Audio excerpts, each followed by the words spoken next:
जब आप ईटीएफ या इंडेक्स फंड में निवेश करते हैं तो आपका अंडरलाइन रिस्क और रिटर्न तो बहुत ही सिमिलर होते हैं। तो एक तरह से कहें ये सिर्फ दो अलग अलग वाहन है, दोनों के काम तो इंडेक्स को रेप्लिकेट करना ही है। बस यही फर्क है कि इंडेक्स फंड्स द्वारा इन्वेस्टमेंट करना मतलब आपको म्यूचुअल फंड की तरह ही डे एंड की एनएवी मिलेगी, आपको आपके एडवाइजर के थ्रू या म्यूचुअल फंड की वेबसाइट के थ्रू या डायरेक्ट फंड हाउस के ऑफिस में जाके निवेश कर सकते हैं। और ईटीएफ जब भी आपको निवेश करना है तो आपको मार्केट आवर्स के दौरान ही स्टॉक एक्सचेंज पे जाके बाय या सेल कर सकते हैं, बिल्कुल एक सिंगल स्टॉक खरीदने के या बेचने की तरह ही एग्जैक्टली।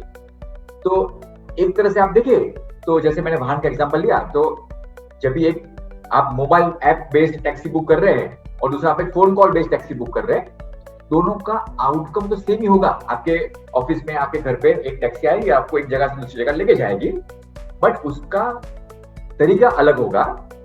बिल्कुल उसी तरह इंडेक्स फंड्स और ईटीएफ दोनों का एंड आउटकम वेरी सिमिलर होगा। आपका रिस्क और रिटर्न ऑब्जेक्टिव बहुत ही सेम होगा, बट उसको एक्सेस करने का तरीका सिर्फ आपका थोड़ा सा अलग है, बस दैट्स ऑल।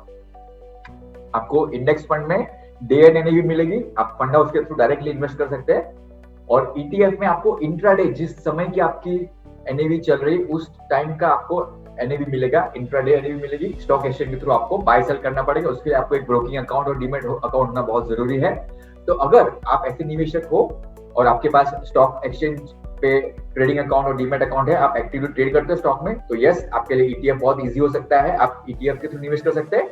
और अगर आपके पास वो नहीं है तो आप बहुत ही इजी वे में इंडेक्स फंड में निवेश कर सकते हैं। आपका लॉन्ग टर्म में रिस्क और रिटर्न ऑब्जेक्टिव बहुत ही सिमिलर होगा।